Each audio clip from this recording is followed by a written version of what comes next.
नमस्कार, मैं हूं शुभ मिश्रा और आप सभी दर्शकों का अन्नदाता कार्यक्रम में स्वागत करती हूं। हमारे देश का किसान जन का पोषक है, वह श्रम का देवता है, अन्नदाता है और उसमें ही भारत की आत्मा निवास करती है। ऐसे ही किसानों की प्रगति के लिए हम खेती बाड़ी से जुड़ी हुई बहुत सी नई लाभकारी जानकारियां हर रोज सुबह लेकर आते हैं। तो चलिए कार्यक्रम शुरू करने से पहले देखते हैं क्या है आज अन्नदाता में। जिन किसान भाइयों ने धान की खेती की है, उनकी फसल अभी बढ़वार की अलग अलग अवस्थाओं पर है और इस समय में कुछ आवश्यक कार्यों को करना जरूरी होता है, जैसे खरपतवार नियंत्रण, सिंचाई, यूरिया का प्रयोग और कीट रोग नियंत्रण इत्यादि। तो इन सभी कार्यों को आप किस तरह से करें, इसकी समस्त जानकारी दे रहे हैं जिला भोपाल की विषय विशेषज्ञ प्रियंका जादौन। अभी फसल 25 से 45 दिन के बीच की स्टेज में है। कुछ किसान भाइयों ने जल्दी फसल को रोपित किया है, उनकी फसल 25 से 35 दिन की होगी और कुछ किसान भाइयों ने जिन्होंने किसी कारणवश लेट सोइंग की है, उनकी 10 से 15 दिन की फसल होगी। इस स्टेज में हमें खरपतवार की समस्या सबसे ज़्यादा देखने को मिलती है। इसके लिए यांत्रिक विधि सबसे ज़्यादा कारगर होती है।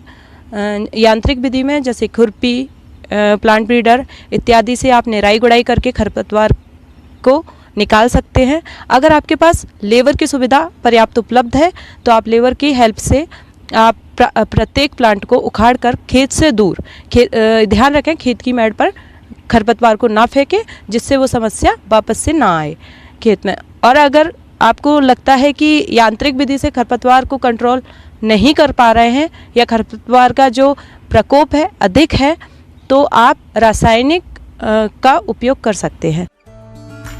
किसान भाइयों, धान की फसल में घास कुल, मोथा कुल और चौड़ी पत्ती वाले खरपतवारों की संख्या अधिक है, तो इनके रासायनिक नियंत्रण के लिए खरपतवार नाशक दवा बिस्पायरिबेक सोडियम की 80 मिलीलीटर मात्रा को 300 लीटर पानी में घोलकर प्रति एकड़ के हिसाब से धान बुवाई या रोपाई के 15 से 20 दिन के अंदर छिड़काव करने पर इन खरपतवारों का नियंत्रण हो सकता है। इसके अलावा आपके खेत में यदि केवल चौड़ी पत्ती वाले खरपतवारों का प्रकोप है, तो इनके नियंत्रण के लिए आप 2,4-D नामक खरपतवार नाशी दवा की 1 लीटर मात्रा को 600 से 800 लीटर पानी में घोलकर प्रति हेक्टेयर के हिसाब से धान बुवाई या रोपाई के 25 से 35 दिन के अंदर छिड़काव कर देते हैं, तो इन खरपतवारों का नियंत्रण आसानी से हो जाता है।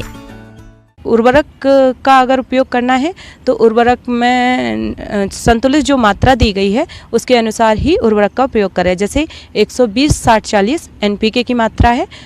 कहीं कहीं क्या होता है, यूरिया का ज़्यादा उपयोग कर देते हैं, जो कि नहीं करना चाहिए। इससे क्या होता है, उसकी जो ग्रोथ है, प्लांट की ग्रोथ ज़्यादा होती है और कीट का प्रकोप अधिक बढ़ जाता है। जब आप उर्वरक का उपयोग कर रहे हैं तो पोटास तथा फास्फोरस की पूरी मात्रा अंतिम जुताई के समय और रोपाई से ठीक पहले अच्छे से खेत में मिला दें तथा नाइट्रोजन का आधा डोज रोपाई के 6 से 7 दिन बाद आप खेत में मिलाएं तथा जब जो 20 से 25 दिन की जब आपकी फसल हो जाती है तो आप 1/4 नाइट्रोजन टॉप ड्रेसिंग के रूप में उपयोग करें। ये आफ्टर बीडिंग करना है और सेकेंड टॉप ड्रेसिंग आप 50 से 55 दिन के अंतराल पर कर सकते हैं। किसान साथियों, अब अपन बात करेंगे जल प्रबंधन और उचित जल सिंचाई के बारे में।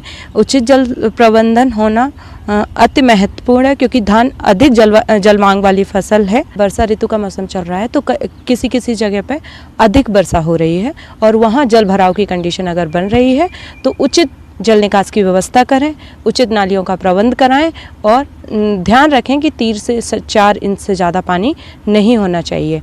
अगर जहाँ की कुछ मध्य प्रदेश में भी कुछ ऐसी डिस्ट्रिक्ट्स हैं जहाँ वर्षा नहीं हो पा रही है, वहाँ इरिगेशन की व्यवस्था करें, जैसे कि ट्यूबवेल के माध्यम से फ्लड इरिगेशन करें, स्ट्रिप इरिगेशन का उपयोग कर सकते हैं और 3 से 4 इंच पानी बनाए रखें खेतों में।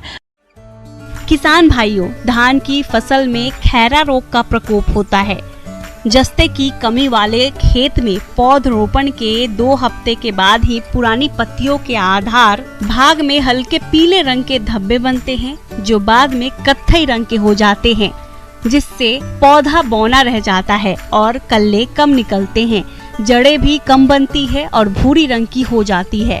खैरा रोग के नियंत्रण के लिए खड़ी फसल में 5 किलोग्राम जिंक सल्फेट, 2.5 किलोग्राम बिना बुझा हुआ चूना और 2 किलोग्राम यूरिया को 1000 लीटर पानी में मिलाकर छिड़काव करने से रोग का निदान और फसल की बढ़वार में वृद्धि होती है।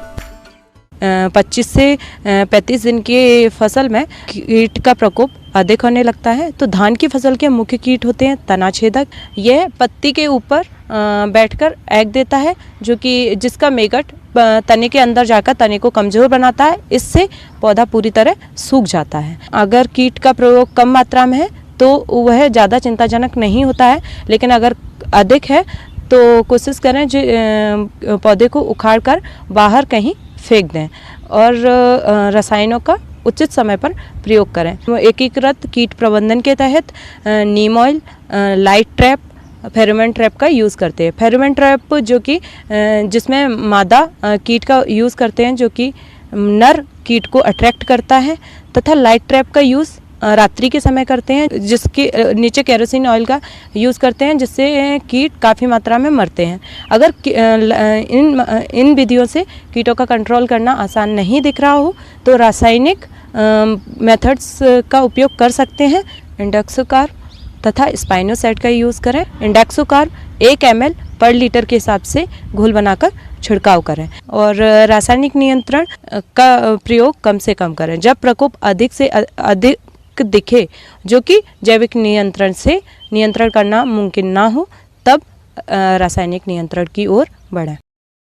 हमारे प्रदेश में अधिकतर किसान भाई खेती के साथ साथ गाय भैंसों का पालन करते हैं और जैसा कि अभी बरसात का मौसम चल रहा है, ऐसे में पशुओं की देखभाल यदि सही तरीके से नहीं की गई तो बहुत सी बीमारियां होने की संभावना रहती है, जिससे पशुओं का दूध उत्पादन कम हो जाता है। साथ ही इन बीमारियों की वजह से कभी कभी पशुओं की मृत्यु हो जाती है। इसलिए बरसात के मौसम में पशुओं में होने वाली बीमारियों की रोकथाम के लिए कौन कौन से उपाय करें, इस बारे में जानकारी दे रहे हैं पशु विशेषज्ञ डॉक्टर रोहित वशिष्ठ।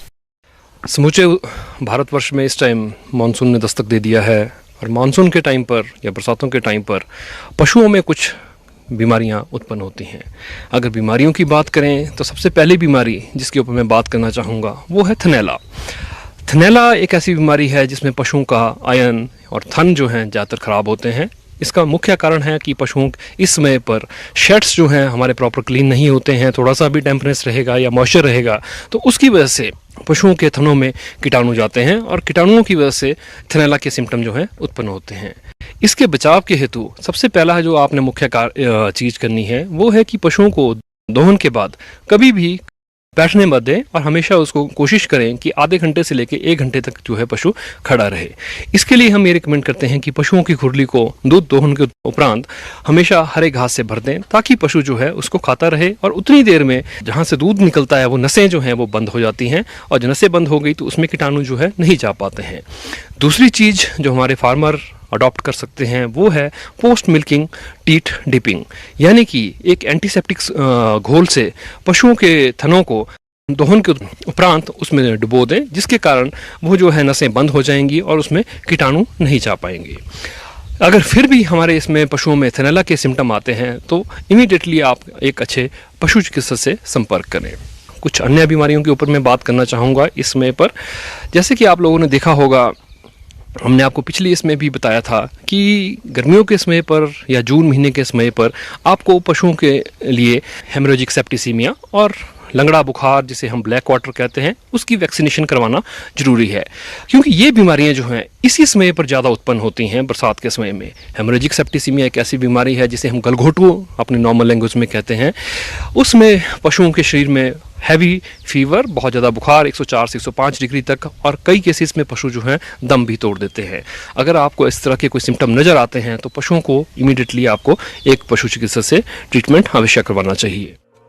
और उसके अलावा अन्य पशु को रोग से बचाने के लिए रोगी पशु का बचा हुआ चारा स्वस्थ पशु को नहीं खिलाएं और रोगी पशु जहां पर रखा गया हो उस स्थान की लाल दवा या फिनॉइल डालकर सफाई करनी चाहिए। साथ ही चूना का छिड़काव करें और पशु का उपचार पशु चिकित्सक की सलाह पर रोग की प्रारंभिक अवस्था में ही शुरू करवाना चाहिए। एक चीज़ और बताऊंगा, वो है हमारा लंगड़ा बुखार। लंगड़ा बुखार भी बरसात के समय पर काफ़ी आता है। इसमें आप देखेंगे कि लंगड़ापन आता है पशु में और इसके साथ साथ में 103, 104 तक जो है इसमें बुखार आता है। ये भी एक बैक्टीरियल डिजीज़ है और इसके लिए, इन दोनों बीमारियों के लिए प्री मानसून सीजन जो हमारा जून का समय है उस समय पर इसकी वैक्सीनेशन आती है, हेमोरेजिक सेप्टिसीमिया और ब्लैक वाटर के लिए। जिन पशुपालकों ने इस समय तक ये वैक्सीनेशन नहीं करवाई है वो इस समय पर भी इस वैक्सीनेशन को अवश्य कराएं। इसके उपचार के लिए किसान भाइयों, पशुओं के जहां पर सूजन है वहां पर ब्लेड की सहायता से हल्का चीरा लगा देना चाहिए, जिससे जीवाणु हवा के संपर्क में आने से मर जाए। लेकिन यह ध्यान रहे कि चीरा ज्यादा गहरा ना लगे और चीरा लगाने के बाद उस घाव पर 2% हाइड्रोजन पेरोक्साइड या पोटेशियम परमैंगनेट लगा देने से जीवाणु मर जाते हैं। इसके साथ एक और चीज़ के बारे में बात करूंगा। बरसात के समय में आप लोगों ने देखा होगा कि बाह्य परजीवी और अंतः परजीवी, जिसे हम एक्टोपैरासाइट और एंडोपैरासाइट कहते हैं, उसकी भी अधिकता पाई जाती है। अगर एक्टोपैरासाइट्स की बात करूं, बाह्य परजीवियों की, तो इसमें पे आप देखते हैं कि पशुओं के शरीर के ऊपर टिक्स, लाइस, फ्लीज वगैरह जो है पाई जाती हैं और वो पशुओं का खून चूसती हैं। साथ ही साथ में पशुओं में कई किस्म की बीमारियां जो हैं उत्पन्न करती हैं, जैसे कि बबेशियोसिस और थिलिरोसिस। तो इसका बचाव जो है बहुत ज़्यादा ज़रूरी है, क्योंकि पशुओं को खून चूस के पशुओं को एकदम कमज़ोर कर देती हैं।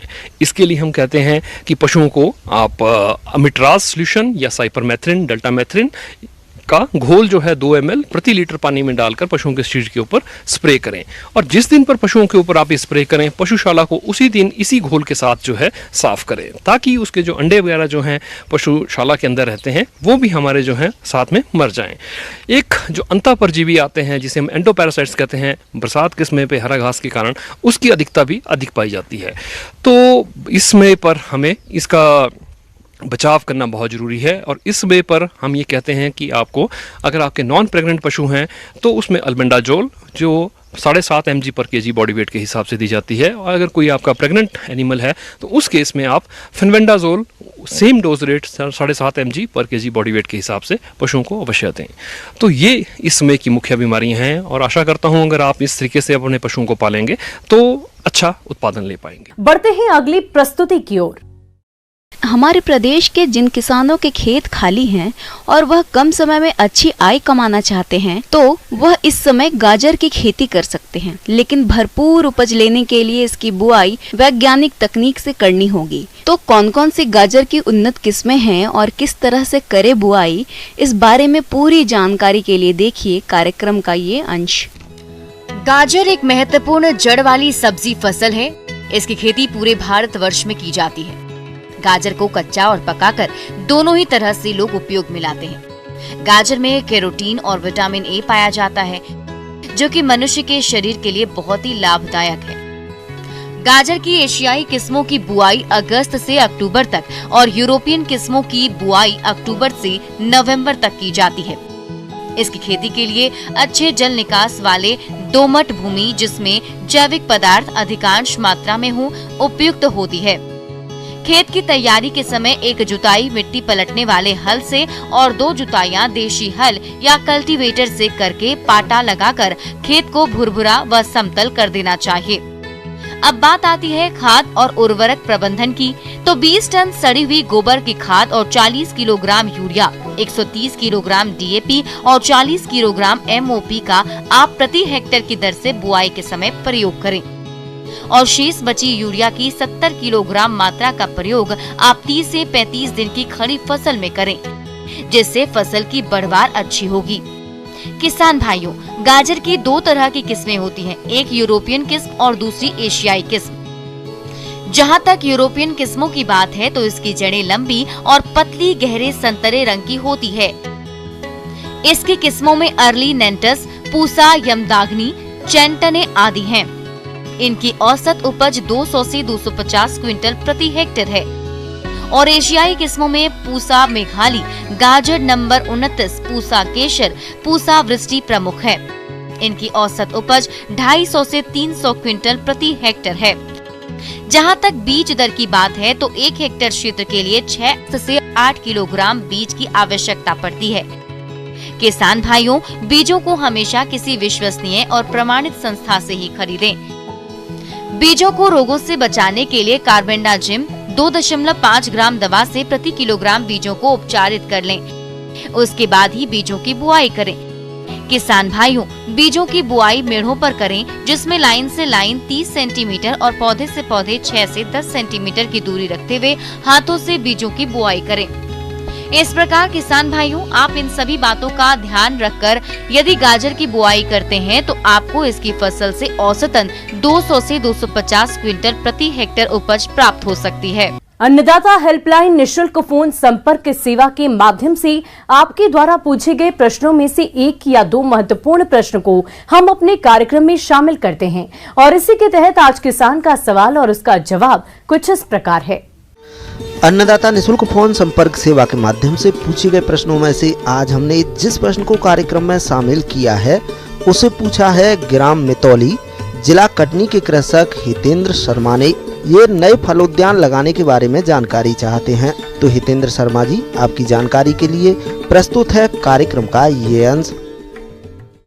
नए बागों का रेखांकन बहुत ही महत्वपूर्ण अंग होता है बाग बगीचा लगाने के लिए।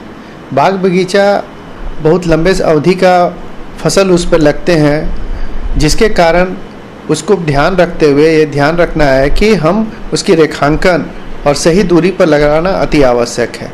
अगर आप सही दूरी पर और रेखांकन सही करके लगाते हैं तो उसमें बहुत सारी विधाएं करने में सुविधा होती है किसानों की, जैसे कि निकाई गुड़ाई करना, खरपतवार निकालना, खाद देना, जुताई करना, अन्य कार्यों जो होते हैं, जो कीट व्याधियों का भी नियंत्रण उसके द्वारा अच्छा होता है। रेखांकन करने के समय में ये ध्यान देना है कि अपने ज़मीन के चारों तरफ देख ले कि किस तरह की ज़मीन है, उबड़ खाबड़ है या नहीं। उसको ज़्यादा से ज़्यादा कोशिश करें कि आप समतल कर लें। उसके बाद आप रेखांकन करने के बारे में सोचिए और निश्चित दूरी पर आप जितने, जैसे आम के लिए, आम में बहुत सारी प्रभेद है और उसके लिए अलग अलग दूरियों का भी रेखांकन करने की ज़रूरत पड़ती है। जैसे बड़े पेड़ों के लिए 10 मीटर पर आप रेखांकन करेंगे, छोटे पेड़ों के लिए जैसे आम्रपाली, मल्लिका, इसके लिए 5 मीटर पर। हाई डेंसिटी अगर सघन बागवानी लगाना चाहते हैं तो आप 3 मीटर के दूरी पर आप इनका रेखांकन करेंगे। उसी तरह से आप नींबू के हैं, लीची के हैं, कटहल के हैं, अन्य जितनी भी चीज़ों के आप रेखांकन करेंगे उसको निश्चित दूरी पर आपको करने से सारी विधाओं के लिए अच्छा रहेगा। गड्ढे की खुदाई हमेशा अप्रैल मई माह में की जाती है। गड्ढों की खुदाई हमेशा रेखांकन करके ही करनी चाहिए, जिससे पौधे सही दूरी में होंगे। गड्ढों की लंबाई चौड़ाई हमेशा पौधे के हिसाब से रखनी चाहिए। और रेखांकन करने के बाद निश्चित दूरी पर आप गड्ढे कर ले जितनी दूरी पर, जैसे आम के लिए आप 1 मीटर लंबी चौड़ी और गहराई में गड्ढा कर देंगे।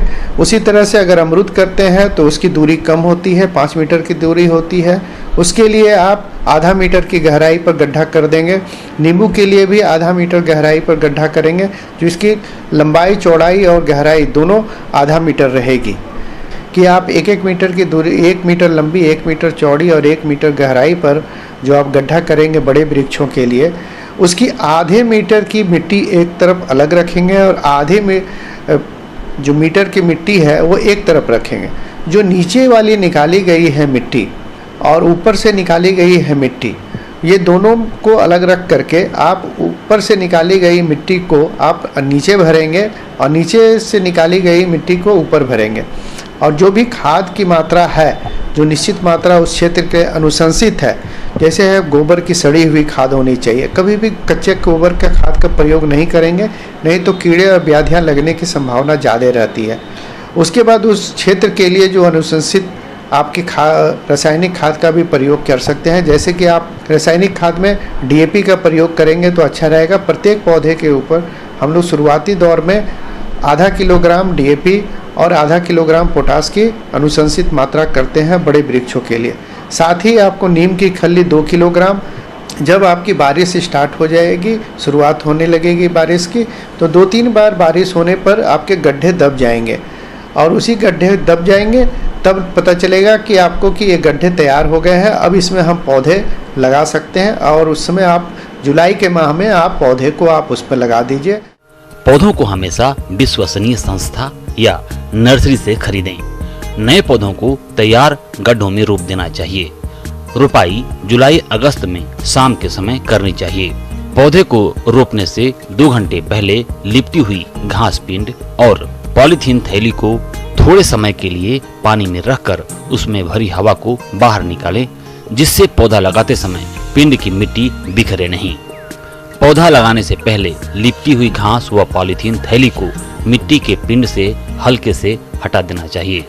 वह जड़ों को पूरी तरह से बचा कर रखना चाहिए। लगाने के उपरांत ये ध्यान रखिएगा कि आपको सिंचाई करना अति आवश्यक है।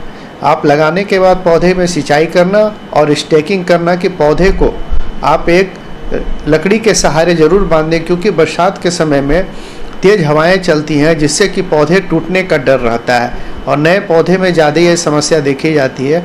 तो ये ध्यान रखते हुए कि आप उसमें स्टेकिंग जरूर करें, जिससे कि आपके पौधे स्वस्थ रहेंगे। और आइए अब एक नजर डालते हैं राज्य की कुछ चुनी हुई मंडियों के प्रमुख फसलों के बाजार भाव पर।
किसान भाइयों, अन्नदाता आपकी सेवा के लिए संकल्परत है। कृषि संबंधित समस्या और सुझाव के लिए आप हमें इस पते पर संपर्क कर सकते हैं। प्रोड्यूसर अन्नदाता, news 18, Madhya Pradesh, Chhattisgarh, Ramoji film city, Hyderabad 501512। साथ ही आप हमें ईमेल भी कर सकते हैं। हमारा ईमेल है p18annadatamp@nw18.com। इसके अतिरिक्त आप हमें निःशुल्क हेल्पलाइन नंबर 180088921663 पर सोमवार से लेकर शनिवार सुबह 10 बजे से शाम 4 बजे के बीच संपर्क कर सकते हैं। किसान भाइयों, अब समय हो रहा है आपसे विदा लेने का, तो हमारी अन्नदाता टीम को दीजिए इजाजत। कल फिर आपसे मुलाकात होगी कृषि संबंधित कुछ और महत्वपूर्ण जानकारियों के साथ। नमस्कार।